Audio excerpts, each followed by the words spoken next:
Karibuni katika kipindi chetu.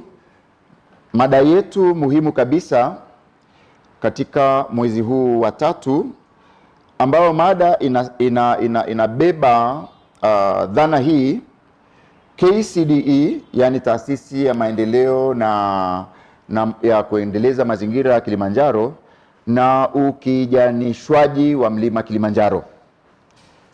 Ukijanishwaji huu ni wa daima, lakini kwa namna ya pekee kabisa katika mwezi huu wa tatu, kwa vile ni mwezi unaoonyesha kuna dalili za mvua na mvua zimeanza. Lakini kwa namna ya pekee huwa naweka msisitizo pia katika kuadhimisha sikukuu yangu ya kuzaliwa ambayo ni tarehe 28 mwezi wa tatu kila mwaka. Naomba nianze kwa utangulizi. Kwa nini tujali kukijanisha Kilimanjaro? Kwa nini tujali kuhifadhi mazingira ya mlima Kilimanjaro? Kwa hiyo swali ni kwa nini? Je, inatuhusu? Mosi, ni wajibu wa kila kiumbe, ambao sisi ni viumbe. Mungu ametuumba, sisi ni viumbe, akatukabidhi, na tunasoma hili katika kitabu cha Mwanzo sura ya 2 mstari wa 15. Mungu akawakabidhi wazazi wetu wa kwanza, Adamu na Hawa, bustani ya Edeni, wailime na kuitunza. Sio tu kuikalia na kuitunza, yani kuijali na kuiendeleza. Ni wajibu basi wa kila kiumbe, hasa mwanadamu aliyepewa akili na utashi na muumba wake. Hatuwezi kuwaambia wanyama watunze huu ulimwengu, wanyama ambao hawana utashi, hawana akili kama sisi wanadamu. Pili, ni wajibu sio tu wa kibinadamu wala wa kiserikali, bali ni wa kila mnufaika wa rasilimali maji, rasilimali hewa, rasilimali chakula, rasilimali kuni, rasilimali zozote tunazoziona, miche, miti ya dawa na kadhalika. Tatu, ni wajibu wetu sisi sote ili kuandaa kesho iliyo njema zaidi kwa vizazi vijavyo. Labda niwaulize, wewe unayenisikiliza, wewe unayeniona, ni kiasi gani umejali dunia ulioikuta ikiwa nzuri, na utaiachaje? Swali la msingi kabisa. Wewe na mimi tunaiachaje? Vijana siku hizi ukikutana nao, basi ukiongea nao wanakuambia, father, unatuachaje? Sasa wewe na mimi tunawaachaje vizazi vijavyo vya wanadamu, vya mimea, vya wanyama, katika hali ambayo tumeikuta? Tumekuta dunia ikiwa mahali bora zaidi kuliko sasa hivi, na tunawaachaje hao kwa vizazi vijavyo? Naomba nianze na kweli chungu. Wazungu wanaita bitter truths, kweli chungu. Kwanza, taarifa za kisayansi duniani kote zinaonesha kuwa mwezi Februari mwaka huu 2026 joto liliongezeka takribani nyuziridi 1.50 ukilinganisha na viwango vya kabla mageuzi ya viwanda. Kwa hiyo mwezi huu duniani kote, mwezi uliopita samani, mwezi wa pili mwaka 2026, joto liliongezeka. Hizi sio hadithi, hii ni sayansi, huu ni utafiti, huu ni utaalamu, huu ni ukweli, lakini ukweli mchungu. Pili, hewa hatarishi za ukaa ziko nyingi. Kuna inayoitwa kaboni, CO2, carbon dioxide, kuna inayoitwa methani, CH4. Zimeongezeka kwa kiwango kikubwa na hatarishi katika dunia, hasa kuanzia mwaka 2000 hadi sasa. Kwa hiyo kwa miaka 26, hewa nyingi za ukaa, wataalamu wanaita pia greenhouse gases za aina mbalimbali, ziko za aina mbalimbali, zimeongezeka zikaenda kukaa na zinatapakaa katika tabaka la juu kabisa la uumbaji ambalo linaitwa atmosphere, tabaka hewa. Ukishuka chini unakuta tabaka la viumbe, biosphere. Ukishuka chini zaidi, tabaka maji, hydrosphere. Chini kabisa ndo unakuta tabaka mawe, madini, lithosphere. Sasa hewa hiyo imeongezeka sana na inakaa kwa vizazi na vizazi. Inaweza kukaa miaka 200, 300, haiondoki. Ikienda majini pia haiyeyushwi haraka. Kwa hiyo hewa hiyo au aina hizo za hewa zimeongezeka kwa kiasi kikubwa katika dunia katika miaka hii 26 kuliko, na hii tuelewane vizuri, kuliko hewa ya ukaa ambayo ilikuwa duniani kuanzia miaka ya mageuzi ya viwanda hadi vita vya pili vya dunia mwaka 1945. Kwa hiyo miaka 26 imekuwa ni kubwa kuliko miaka ya nyuma, rudi miaka 200, 300. Kwa hiyo miaka 26 hii imekuwa ni balaa katika ongezeko. Kwa nini? Mwanadamu ameendelea kuongeza viwanda, kuongeza njia za usafiri, meli baharini, ndege angani, magari nchi kavu. Kwa hiyo hewa hiyo imeongezeka sana, na zipo athari nyingi za kuongezeka kwa hewa ya ukaa duniani. Ya kwanza ni ukame. Wakati ukame unakuwa mkubwa kabisa, lakini pia kuna wakati wa kinyume cha ukame, mafuriko. Ukame wanaita kitaalamu La Nina, lakini wakati wa mafuriko unaitwa kwa kitaalamu El Nino. Na tunaona hata sasa hivi kuna mvua sehemu nyingi zinanyesha kwa wingi, si kawaida na si vizuri, zinaharibu miundombinu, zinaleta maafa ya wanadamu, viumbe na kadhalika. Kwa hiyo kuna ukame ambao pia unashabiana wakati mwingine na mafuriko. Kuna upungufu wa maji wakati wa ukame. Kuna magonjwa mengi yanayosababishwa pia na mabadiliko ya tabia nchi ambayo yamefikia kiwango kikubwa sana kipindi cha miaka 26 iliyopita duniani kote. Na magonjwa hayo hata hapa mkoani Kilimanjaro kuna kitu kinachoitwa siku hizi malaria ya milimani, kitaalamu wanaita highland malaria. Kwa nini?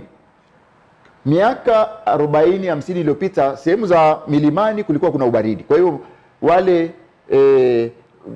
mbu wasingeweza kuishi kule, kuna baridi. Lakini leo hii joto limeongezeka. Mpaka kule Kinapa, mpaka wapi kule juu kabisa kule sehemu zile zilikuwa za baridi, Machame, Kibosho, Kilema, Rombo kule juu kabisa kumeongezeka. Kwa hiyo kuna malaria, ugonjwa wa malaria ambao ni ugonjwa umejitokeza kwa namna mpya. Namna mpya ya kwamba malaria ilikuwa tu ni kwenye lowland, kwenye sehemu za tambarare, pwani, sijui mjini, Moshi na kadhalika. Kwa hiyo kuna magonjwa hayo. Lakini kuna kupungua kwa uzalishaji wa chakula. Uzalishaji wa chakula kutokana na kwamba mvua zinapokuwa chache, wakulima hawawezi kupata mazao kama wanavyotarajia. Lakini pia kuna msongo wa joto kitaalamu tunaita heat stress. Watu wamekuwa stressed na joto, watoto wadogo, watu wazima, vijana, na magonjwa pia yatokanayo na ongezeko la joto, high blood pressure ya juu, zaidi ya juu na hata ya chini. Lakini kuna migogoro kati ya wakulima na wafugaji. Wafugaji wanagombania malisho kwenye mashamba ya wakulima, na hiyo ni vita. Tunasikia kila mara sehemu mbalimbali katika mikoa mbalimbali ya nchi yetu. Kuna uharibifu wa miundombinu wa madaraja. Madaraja haya yamejengwa kwa fedha za mikopo, kwa fedha za wananchi, kodi ya wananchi, na madaraja haya yanapoharibiwa bila sababu, yani sababu ni kwamba kuna ongezeko la athari za mabadiliko ya tabia nchi, basi mabadiliko haya ya uharibifu wa miundombinu ni hasara kwa kizazi kilichoko, kwa serikali iliyoko, kwa wananchi walioko, kwa vizazi vijavyo, kwa vile ni kodi, ni mikopo hiyo. Serikali haiwezi kufanya kila kitu bila kukopa pia. Kwa hiyo mvua zinapokuwa nyingi kabisa ni hasara kwako na kwangu na kwa serikali na kwa vizazi vijavyo. Kuna uharibifu wa maisha pia, nyumba, makazi. Tumeona sasa hivi makazi mengi, nyumba zinaezuliwa na vimbunga. Kwa mfano kule mkoa wa Rukwa mara nyingi tunasikia hilo, kule sehemu za Sumbawanga, Kigoma, wapi tunasikia mambo kama hayo ambayo hayana afya katika makazi na maisha na mustakabali wa wananchi, na hasa nchi maskini kama Tanzania. Lakini kuna pia vitendo vya ukatili kwa wanawake. Tunapokosa mvua, tunapokosa maji, wanawake wanaweza wakatoka asubuhi kwenda kutafuta maji kilomita 10, kilomita 15, Njiani humo kuna hatari za udhalilishwaji, kuna hatari za wanyama wakali na kadhalika. Kutafuta maji, kutafuta kuni, kutafuta chakula na kadhalika. Lakini kuna kuongezeka kwa umaskini. Ndio maana athari za mabadiliko ya tabia nchi, tunaposikia mvua zimeleta mafuriko, ukame umekausha mazao, kinachoendelea pale, kitakachojiri pale ni umaskini. Umaskini, umaskini, umaskini, umaskini. Umaskini wa kipato, umaskini wa ubunifu, umaskini wa kitaaluma. Watoto wanaposhindwa kwenda shuleni au walimu wanashindwa kufundisha vizuri kwa vile shule imezuliwa, pale imevunjwa, wanafundishwa chini ya mti au chini ya sijui pale linalovuja, basi akili haitapanda. Kwa hiyo kutakuwa kuna umaskini wa kitaaluma na kielimu. Sasa taasisi yangu ambayo inaitwa Kilimanjaro Consortium for Development and Environment ina mikakati makini kila mwaka ya kukijanisha mkoa wa Kilimanjaro na Tanzania. Na ndio maana kwa namna ya pekee kabisa nafungua zoezi hili kwa taasisi yangu ya KCDE kwa kuanza kuhamasisha, la kwanza, miti ya siku ya kuzaliwa, birthday trees. Mwaka jana zoezi hili lilifanikiwa na tulishirikiana sana na taasisi zisizo za kiserikali, taasisi za kiserikali, taasisi za dini, wadau mbalimbali, tukaweza kuotesha miti mingi kabisa.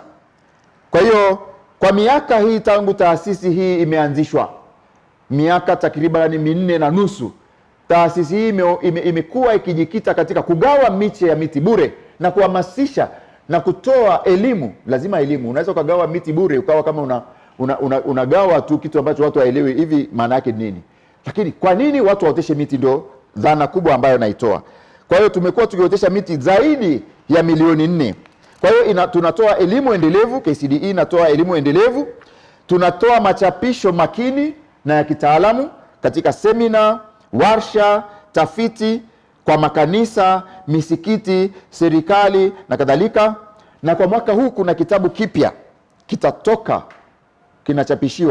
kinachapishiwa kule Ulaya, kinatoka wiki hii na nitakitoa rasmi siku ya kuzaliwa kwangu tarehe 28 mwezi huu.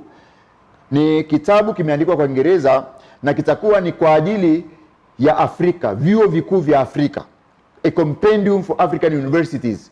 Watu wanaotaka kukijanisha Afrika, mazingira yao, taasisi zao na majumbani kwao, basi watatumia kitabu hiki kipya kabisa ambacho nimekiandika kwa miaka 4 na kufanya utafiti makini na wakina kuhusu hilo. Ombi.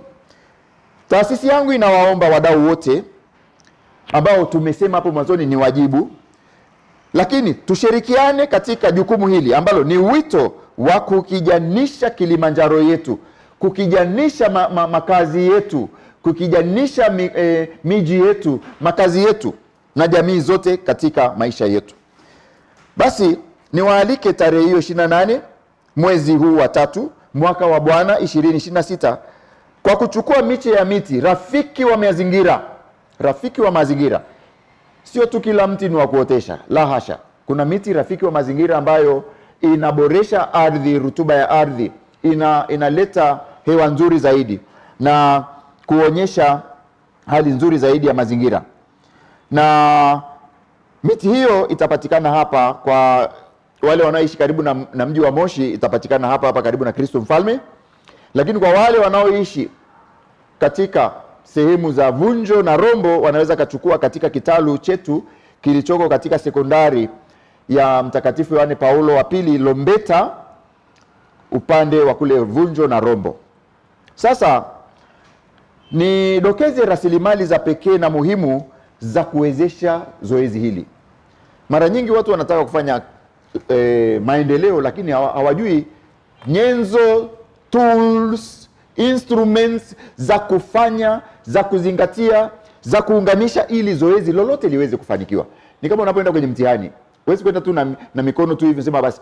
Kuna vitu, kalamu, calculator, kompyuta, sijui kitu gani, logarithm. Tulivyokuwa tunafanya mambo ya mahesabu zamani hizo, kabla hatujazeeka.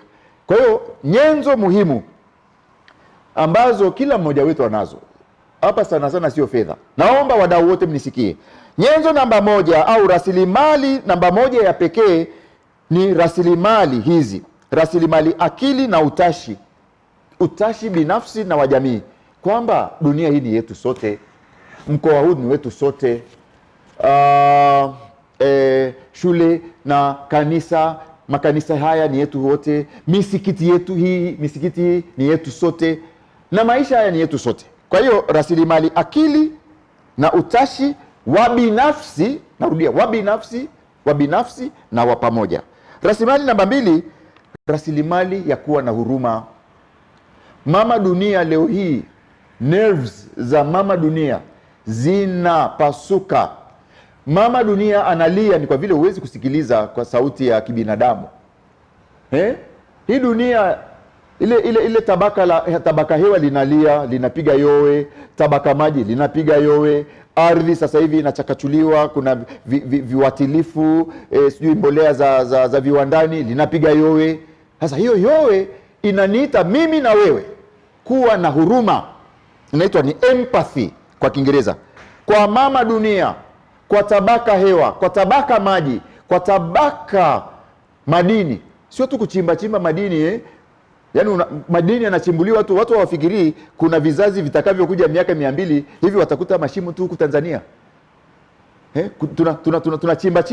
Tunachimba tu ndio tunahitaji, lakini ukiangalia nchi kama Norway ambao wana madini hasa mafuta, wamewekeza kwa kitu kinachoitwa vizazi vijavyo, haki ya vizazi vijavyo, intergenerational justice.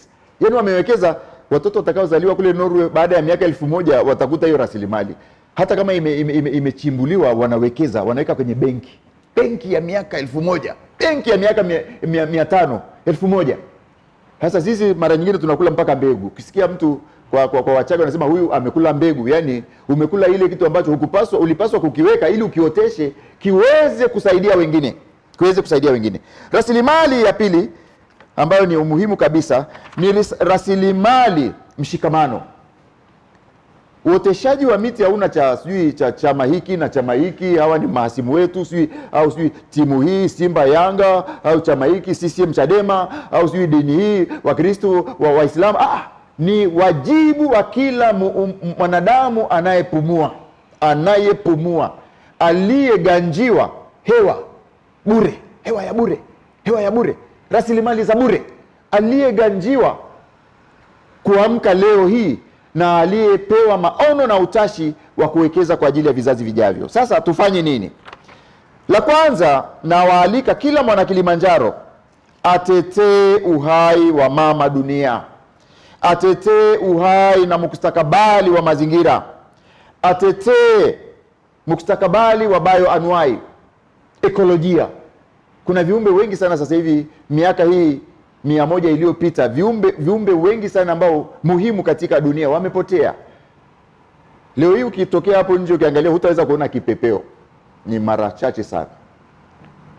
Hutaweza kuona wale wanyama ambao walikuwa wanakaa na wanadamu. Leo hii wanadamu wamekuwa wavamizi, ndio lazima population iongezeke. Duniani leo hii kuna watu bilioni 9, Tanzania ina watu milioni 63, Afrika ina watu milioni 455, India, bara la India au nchi ya India ina watu milioni 500. Ukijumlisha wote hao na mabara mengine, watu bilioni 9. Lakini rasilimali za dunia, rasilimali miti haijaongezeka, rasilimali madini hayataongezeka, rasilimali mafuta tunayoona sasa hivi kuna ugomvi mkubwa sana wa mafuta sasa hivi. Rasilimali sijui kitu gani, lakini ni vizuri kutunza na kutetea uhai na uendelevu, sustainability wa mama dunia. Tusipofanya hivyo, mazingira ni yanajibu mara moja, yanatuadhibu. Ukiona mafuriko, ni mama dunia amekasirika, ngoja niwatandike kiboko. Ukame na watandika kiboko. Sijui virusi vimekuja vya corona, sijui virusi gani, na watandika. Mazingira si ya kuchezea, ni ya kutunza, ni ya kuthamini. La pili, kila mwana Kilimanjaro basi awe ni balozi wa kutunza mifumo muhimu ya ulinzi na uhifadhi wa mazingira. Balozi. Vijana leo hii sasa Gen Z wanaongelea kuhusu influencers. Lakini kwa nini tusiwe influencers katika kutunza mazingira? Pale nyumbani kwako ulipo. Leo hii kuna mvua nyingi zinanyesha, maji yanapotea. Ni kipindi cha kufanya ubunifu na kuweka ndoto makini. Hivi haya maji yanayopotea yanaishia yote huko baharini? Tusingeweza kila wilaya, kila kanisa, kila msikiti, kila familia tukavuna maji, tukaweka mikakati? Tukishindwa mwaka huu, tujipange kwa mwaka ujao kuvuna maji. Wakati wa ukame yanatumika. Ukienda Israeli ndio utajua maana ya ukame. Lakini nchi inayozalisha machungwa mengi duniani na matunda mengi duniani, kati ya nchi 3 kubwa zinazo uzalishaji wa matunda ni Israeli. Ukienda Ujerumani na Marekani utakuta machungwa makubwa, matamu, mazuri kutoka Israeli. Na Israeli ni jangwa, ni kama jangwa la Sahara, lakini ule ubunifu wa wana wa Israeli, ule ubunifu wa sayansi na teknolojia umewafanya wakawa ni watu wabunifu kweli kweli, hasa katika kilimo. Kila mwana Kilimanjaro basi awe ni balozi makini wa kupenda kufundisha utunzaji wa mazingira. Ni kitu cha ajabu kabisa unapokuwa huko barabarani unaona plastiki kushoto kulia. Tunaona kuna vitu vizuri vinavyotokea mkoa wa Kilimanjaro. Jana kumetokea kitu kinachoitwa Kili Marathon, si ndio hivyo? Kili Marathon. Lakini ni plastiki kiasi gani kimetupwa katika sehemu mbalimbali, katika viwanja na katika barabara, ambapo mwaka kesho tunaweza kusema jamani, badala ya kutupatupa hovyo plastiki hizi ambazo haziozi, nyingine haziozi kwa miaka 50, zinatupatupa tu hovyo hovyo. Au tukasema Kili Marathon, wale wadau wanaokuja, ndio pato la mkoa wa Kilimanjaro linaongezeka. Wakija siku moja kabla, wagawanywe. Hawa waliotoka sijui Ulaya wakaoteshe miti kule wilaya ya Same au wilaya sijui ya Mwanga, wagawanywe, wakatoa elimu ya kutunza mazingira. Mlima wetu uko hapo, lakini wanaokuja pia wanatumia rasilimali zetu. Mimi ni mdau wa maendeleo, ndio maana taasisi yangu inasema Kilimanjaro Consortium for Development and Environment, lakini maendeleo endelevu. Wanapokuja watalii tunanufaika na tunamshukuru Mungu na serikali, lakini ni vizuri sisi wadau wote na serikali tujiulize, hivi wanapokuja hawa si wanatumia maji yetu zaidi? Si wanatumia pia mambo mbalimbali yetu na hewa yetu zaidi? Kwa hiyo sasa wanatuachaje?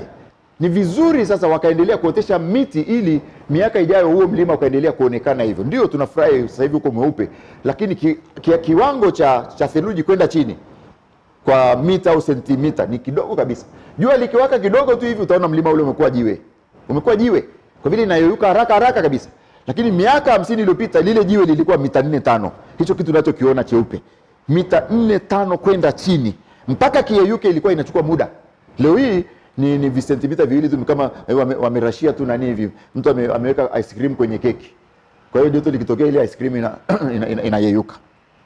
Kila mwana Kilimanjaro basi na kila mmoja wetu anatakiwa awe na uelewa mpya wa utunzaji wa mazingira, awe na uwajibikaji mpya wa utunzaji wa mazingira, ili tuweze kupambana na athari hatarishi na za muda mrefu za ongezeko la joto duniani na mabadiliko ya tabia nchi. Mwisho basi, ni wajibu wetu sisi sote kupunguza hewa ya ukaa na athari zake. Ni wajibu wetu sisi kumtetea mama dunia kwa ajili ya mustakabali wa afya zetu. Kumbe tukifanya mambo vizuri, tukatunza ekolojia, tukatunza mfumo wa maji, mfumo wa hewa, kumbe tunatunza pia afya zetu. Sio tunawafanyizia wengine, tunajisaidia sisi wenyewe, tunajinufaikisha sisi wenyewe. Ili sasa viumbe vyote, sisi wanadamu, sisi wanamkoa wa Kilimanjaro, sisi wa Tanzania, sisi wa Afrika na vizazi vijavyo viweze kuishi kwa furaha zaidi, viweze kuwa na afya ya roho, ya akili na mwili. Ni wajibu wetu kabisa. Leo hii kuna jamii zimesambaratishana au kuna kutokuelewana kutokana na katika familia na ndoa, kutokana na athari za mabadiliko ya tabia nchi, stress ya barabarani, stress ya ongezeko la joto. Na hivyo basi ninawaalika kwa mwezi huu, ninamalizia, na waalika kwa mwezi huu tuweze kuwa na mambo makuu matatu. La kwanza, tuanze tena kuwa na uelewa wa pamoja, collective awareness wa utunzaji wa mazingira, kufundisha watoto katika familia, kutufundisha wanafunzi, taasisi, viongozi wa dini, viongozi wa taasisi mbalimbali, wanazuoni. Lakini la pili, tuwe na uwajibikaji wa pamoja. Tusiachie tu sijui manispaa, sijui na halmashauri, sijui na kanisa la Kiluteri, sijui kanisa Katoliki, sijui dini ya Kiislamu, sijui ya Kisabato. La hasha! Uwe na dini, usiwe na dini, uwe na chama, usiwe na chama, uwe tajiri, usiwe tajiri, uwe mwanamke, usiwe mwanamke, uwe mwanamume, usiwe mwanamume, uwe nani. Ni wajibu wetu sisi sote kutunza na kuheshimu dunia hii tuliopewa, kwa vile ni wajibu wa kiimani, ni wajibu wa kibinadamu, ni wajibu wa kiulimwengu kutunza na kuhifadhi mazingira yetu kwa ajili ya mustakabali na afya ya viumbe vyote, viumbe hai, kwa vizazi vijavyo, miaka mingi kwa vizazi vijavyo, na hivyo ili tuweze kuishi vizuri zaidi kwa afya, kwa matumaini na kwa furaha na mafanikio. Asanteni sana.